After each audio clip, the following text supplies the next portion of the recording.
네, 19대 대통령 선거가 5월 9일로 얼마 남지 않았습니다. 오늘은 대통령을 뽑음에 있어서 우리가 어떤 것들을 가장 중요하게 생각을 해야 될까에 대해서 간단하게 얘기를 좀 나눠보고자 합니다. 먼저 자기소개부터 시작하고 넘어가도록 할까요? 네, 저는 연세대학교 경제학과에 재학 중인 박민영이라고 합니다. 네, 안녕하세요. 저는 연세대학교 정치외교학과 재학 중인 정은비입니다. 네, 저는 연세대학교 경제학과에 재학 중인 노도일입니다. 네, 대통령에게 필요한 자질로는 여러 가지가 있을 것 같은데 이 중에서 가장 먼저 누가 말씀해 주시겠어요? 네, 제가 먼저 말씀드리도록 하겠습니다. 저는 대통령 후보자를 평가하는 데 있어서 가장 중요하게 생각해야 할 것들이 바로 능력이라고 생각을 합니다. 대통령이라는 자리 자체가 우리나라의 그런 국가 전반적인 운영을 책임지는 자리이기 때문에 더더욱 능력이 중요하다고 생각을 합니다. 왜냐하면 아무리 주변에 훌륭한 참모진들, 이를 보조하는 사람들을 둔다고 할지라도 대통령 본인이 뭔가 어떠한 정책이 우리나라에 도움이 되는지, 어떠한 정책을 우선적으로 펼쳐야 하는지 판단할 수 있는 능력이 서지 않는다면 결국 중요한 순간에 잘못된 판단을 내릴 수가 있기 때문입니다. 만약 대통령이 정치적인 수완이 좋지 않아서 자신이 아무리 좋은 정책을 펼치려고 하고 아무리 좋은 의도로 어떠한 정책을 해야 한다라고 주장을 할지라도 그것이 실현되지 못한다라면 무용지물이겠죠. 저는 사실 아무것도 안 하는 것보단 뭐라도 하는 것이 낫다라고 생각을 하기 때문에 저는 대통령 후보자를 평가하는 데 있어서 그 사람의 정치적 수완, 얼마나 자신의 뜻을 소신 있게 펼쳐나갈 수 있는지 이런 것들도 중점적으로 파악해야 한다라고 생각을 합니다. 저는 정치적 수완 물론 중요한 부분이라고 생각을 합니다. 하지만 이제 저는 지금 상황, 즉 우리가 현대 지금 민주주의 사회를 살고 있잖아요. 이런 상황에서는 저는 도덕성이 가장 중요한 대통령의 자질이 아닐까라는 생각을 해요. 그 이유는 정치적 수완 능력이 뛰어난 지도자라면 좋겠지만 굳이 대통령 자체 그 자신이 그런 정치적 수완이 뛰어나지 않더라도 이 민주주의 시스템 하에서 전 충분히 보완이 가능하다고 생각을 하거든요. 트럼프의 예가 적당할지 아닐지는 잘 모르겠지만 트럼프 대통령의 자질 자체를 신뢰하지 않는 그런 미국 국민들이 많잖아요. 근데 그럼에도 불구하고 반대로 이제 시스템을 신뢰하는 국민들도 많아요. 그래서 트럼프가 좀 상식 밖의 행동을 하거나 아니면은 잘못된 결정을 하더라도 미국 시스템, 즉 입법, 행정, 사법, 이 견제 시스템을 신뢰를 해서 결국에는 무리 없이 돌아갈 거다라고 판단하는 그런 정치학자들도 되게 많거든요. 그래서 저는 이런 거를 봤을 때 시스템이 지금 가장 중요한데 이 시스템을 근데 망치는 요소가 뭐냐? 전 도덕성이 가장 크다고 생각하거든요. 대통령이 부정부패를 묵인하거나 아니면 거기에 이제 앞장서거나 했을 때에는 이 시스템의 운영 자체를 막을 수도 있단 말이에요. 그러니까 시스템을 운영하는 자들의 그런 청렴한 도덕성, 이야말로 저는 현대 이 정치 시스템에서 가장 중요한 요소가 아닐까. 그리고 우리가 다음에 뽑을 대통령은 그런 거를 갖추고 있는 그런 대통령이어야 되지 않을까라고 생각을 합니다. 네, 두 분 말씀 잘 들었습니다. 전 능력도 도덕성도 모두 중요하다고 생각을 하는데요. 그럼에도 불구하고 그 대통령과 같은 노선을 공유하고 있고 대통령과 같은 정체성을 공유할 수 있는 그런 정당을 비롯한 지지 기반이 전제되지 않고서야 제대로 된 국정 운영을 할 수 없기 때문에 아무래도 정당 혹은 그 후보의 정책 노선과 지지 세력을 같이 보는 것이 중요하지 않을까라고 생각을 합니다. 우리나라에는 행정부와 입법부가 이원적으로 존재를 하는데 행정부가 아무리 정책을 추진하고자 하더라도 입법부 내에서 같은 정당원들의 지지 기반이 없다면 그 정책을 추진할 수가 없죠. 그러니까 예를 들어서 1996년에 에콰도르에서 부카람이라는 대통령이 당선이 됐었습니다. 그런데 해당 대통령 같은 경우에는 의회 내에서 그 부카람이 속해 있는 정당이 23%밖에 의석을 차지하지 못하고 있었죠. 그렇기 때문에 어떤 정책을 행하려고 하더라도 지지 기반이 없다 보니까 의회에서 반대 세력에 부딪힐 수밖에 없고 결국은 아무것도 제대로 수행하지 못한 채 임기를 1년도 채우지 못하고 탄핵을 당하는 사태도 있었습니다. 우리나라 역시 마찬가지죠. 여소야대의 국면에서는 대통령이 어떤 정책을 추진할 때 제대로 된 추진력을 가질 수가 없어서 많은 장벽에 부딪힐 수밖에 없고 그렇다면 대통령이 아무리 능력이 있고 아무리 도덕성이 있고 청렴하더라도 대통령 자체가 식물이 될 수밖에 없다는 거죠. 그렇기 때문에 특히 지금처럼 당이 4개로 분화가 되어 있어서 우리가 하나의 정당이 커다란 힘을 발휘할 수 없을 때일수록 그나마 가장 많은 힘을 발휘할 수 있어서 하나의 정당만 포섭하더라도 충분히 역량을 발휘할 수 있을 법한 그런 지지 기반이 있는 그런 후보를 선택하는 것이 우리 대통령을 뽑음에 있어서 가장 중요하지 않을까라고 생각을 합니다. 네. 그러면 이제 다 입장이 다른 것 같은데 저는 일단 도일 씨한테 질문이 하나 있거든요. 대통령 본인의 이제 정치적 수완, 뭐 지적 능력이나 아니면은 뭐 그 밖의 것들이 중요할 수는 있는데 저는 이런 것들은 오히려 대통령을 보좌하는 참모진들한테 가장 중요하게, 그러니까 1순위로 요구되는 그런 요소가 아닌가. 그러니까 대통령은 그 밖에 이제 요소들이 더 중요하지 않을까라고 생각을 하는데 이 부분에 대해서는 네, 어떤 입장이신지. 한마디로 이제 대통령들 주변에 똑똑한 사람들이 있다라면은 굳이 대통령까지 엄청나게 똑똑할 필요는 없다라는 말씀이신 그렇죠, 것 그렇죠. 같은데요. 네. 저는 이 부분에 대해서 약간은 생각이 다릅니다.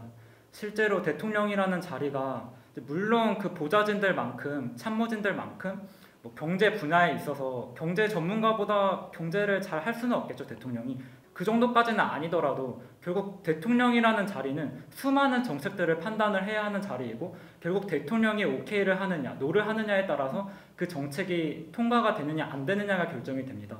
이런 상황에서 대통령이 그 정책이 과연 좋은 것인지 나쁜 것인지 사리 분별할 수 있는 그런 최소한의 지적 역량조차 갖춰져 있지 않다라면 과연 어떻게 이 나라가 제대로 운영될 수 있겠느냐라고 생각을 합니다. 저는 그렇기 때문에 참모진들뿐만이 아니라 대통령 본인도 충분히 풍부한 지식들을 갖추고서 이런 국가를 운영할 수 있을 만한 준비가 되어 있어야 한다라고 생각을 합니다. 저는 은비 씨한테 질문이 하나 있는데요. 청렴도가 가장 중요하다라고 말씀을 하셨어요. 그런데 아무리 대통령이 청렴하다라고 하더라도 그 주변에 대통령을 지지하는 사람들이 없거나 대통령이 어떤 행정 업무를 수행하려고 할 때 이를 도와줄 수 있는, 보조할 수 있는 주변에 그 같은 정책 노선을 공유하는 사람들이 없다면 대통령 자체가 지나치게 무력해지지 않을까라는 생각이 들어요. 그렇다면 아무리 도덕적으로 청렴하고 정치적 스캔들이 없더라도 결국은 그 대통령이 아무런 국정 업무를 수행할 수 없게 된다면, 그렇게 무기력한 대통령이라면 사실상 정말 국민들을 위한 그런 대통령이라고 말할 수 있을까? 저는 의문이 들었거든요. 이에 대해서 어떻게 생각을 하시나요? 물론 이제 세 가지 요소, 도덕성, 뭐 정치적 기반, 그리고 능력, 어느 하나 결여가 돼 있으면 안 되겠죠. 저는 결국 이제 비율의 문제라고는 생각은 하지만 그럼에도 불구하고 정치적 기반보다는 도덕성이 더 중요하다고 생각을 하는데, 지지 기반만을 보고 후보를 선출하게 될 경우에는 오히려 그 후보가 그 대통령이 되었을 때 자신의 소신대로 정책을 수행하지 못하고, 그러니까 당이 현명하지 못한 판단을 했을 때도 그거를 밀고 나가야 되는 상황이 계속 발생을 하는 것 같거든요. 그런 면에서는 오히려 정치적 지지 기반이 약하더라도 자신의 소신을 정말 굽히지 않고 청렴하게 일을 추진해 나갈 수 있는 그런 후보를 뽑는 게 더 공익에 부합하지 않을까라는 생각을 했습니다. 네. 사실 저도 은비 씨에게 한 가지 더 질문을 드리고 싶은 게 있는데 이제 도덕성의 중요성에 대해서 말씀을 해주셨어요. 하지만 저는 사실 어떻게 보면 이 국가를 운영하는 데 있어서 도덕성도 아예 안 중요하다고는 할 수는 없겠지만 결국 도덕성이라는 것은 과거형이라고 생각을 하거든요. 즉 지금까지의 그런 잘못을 저질렀다고 할지라도 우리가 충분히 감시를 한다라면은 우리가 우려할 만한 사태는 막을 수 있다라고 생각을 하거든요. 근데 반면에 이제 능력이 갖추어져 있지 않은 경우에는 사실 저는 이게 미래형으로 발생할 수 있는 문제라고 생각을 하기 때문에 좀 더 능력에 우선적으로 비중을 둬야 하지 않나라고 생각을 하는데 이에 대해서 어떻게 생각을 하시는지 의견을 듣고 싶습니다. 우리나라 대통령이 혼자 이제 결정을 내리는 게 아니라 이제 시스템을 거치면서 정말 다수의 의견을 자연스럽게 수렴이 되면서 결국 결정을 내리는 거기 때문에 한 사람의 잘못된 판단으로 인한 그런 독주를 막을 수 있다라고 생각을 하거든요. 근데 이제 도덕성 같은 경우는 물론 이제 과거에 깨끗했기 때문에 미래에도 깨끗할 거다라고 보장할 수 없고, 과거에는 더러웠지만 미래에는 깨끗할 거다라고 말할 수 없는 건 사실이지만 저는 사람은 쉽게 바뀌지 않는다라고 생각해요, 진짜. 네, 대통령 후보가 되는 그 나이 시점을 봤을 때 살아온 행적으로서 충분히 그 정도는 신뢰할 수 있지 않을까라고 생각을 합니다. 네, 답변 잘 들었습니다. 네, 저도 약간만 제가 처음 했던 주장에 대해서 조금 첨언을 해보고 싶은데요. 마치 입법부가 행정부를 도와줄 수 있는 측면만을 강조를 했었는데 사실 그것뿐만이 아니죠. 그러니까 행정부 내에서도 그 대통령 주변을 구성하는 뭐 장관을 비롯한 주요 보직이 있을 거 아니에요. 사실 그런데 앉히는 사람들조차도 대통령과 같은 노선을 공유하고 있어야만 대통령이 어떤 정책 방향성을 결정했을 때 거기에 일관성 있는 정책 추진이 가능하거든요. 그러한 측면에서도 충분히 주변에 능력 있고 대통령을 지지할 수 있을 만큼의 사람들이 전 중요하다고 생각을 하는데, 도일 씨가 말씀하신 것처럼 대통령 혼자만의 능력이고 대통령 혼자만의 소신이라면 이것이 사실 어떤 의미를 가질 수 있을지 잘 모르겠어요. 그러니까 대통령만 추진하고 싶어 하고 주변 참모진 그 다음에 의회에서도 동의하지 않는 정책. 그런데 대통령만 계속 소신을 밀고 나간다면 오히려 이것이 의회의 반대에 부딪힐 수밖에 없고 이것이 대통령의 정당성을 상실할 수밖에 없는 그런 길이 아닐까라고 저는 생각을 하는데요. 네, 물론 민영 씨께서 말씀해주신 것도 저도 완전히 비동의하는 것은 아니지만 한편으로 드는 생각이 결국 저는 그것도 대통령의 정치적인 역량에 달려있다고 생각을 합니다. 즉 아무리 자신의 반대 세력이 자신의 정책을 반대한다고 할지라도 그것을 끝까지 설득을 하고 섭렵해 나가는 것도 결국 대통령의 능력이라고 생각을 합니다. 뿐만 아니라 현재 우리나라의 정치 체제를 보면 사실상 행정부의 파워가 입법부의 파워를 약간은 상회하고 있고 또 그런 측면을 고려해 봤을 때 어느 정도 저는 대통령이 본인의 힘으로 커버할 수 있지 않나, 본인의 정치적 역량으로 커버할 수 있지 않나라고 생각을 합니다. 따라서 본인의 정치적 수완이 갖춰져 있다라면 저는 굳이 정치적 기반이 조금 약하다고 해서 그것이 대통령으로서의 자격에 누가 된다라고 생각을 하지는 않습니다. 저는 이제 순전히 대학생의 입장에서 저는 이제 정치학을 공부하고 있지만 경제학도 이제 복전을 하고 있는데 많은 그런 사회 문제들을 접하고 어떻게 해결해야 될지를 이제 대학에서 배운단 말이에요. 저는 엄청 대단한 게 처음에 있을 거라고 생각했어요. 이런 사회 문제를 해결하는 어떤 맞는 키가 있고 엄청 공학적인 그런 접근을 요구할 것이다. 그런 공학적인 해결책이 있을 것이다 라고 기대를 하고 있었지만 약간 느낀 거는 사실 문제 해결은 되게 간단하더라고요.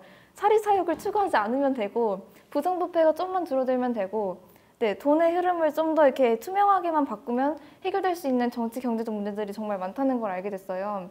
근데 그걸 못하고 있는 거는 정말 그 지도층의 어떤 그런 도덕성의 문제가 아닐까라는 생각을 좀 하게 되었는데 그런 면에서 가장 단순하지만 가장 어려운 게 바로 도덕성, 상층부의 도덕성이지 않을까라고 생각을 했고 하지만 저는 이제 정말 미래지향적으로 보는 거예요. 이게 가장 중요하다라고 생각을 하는 거죠.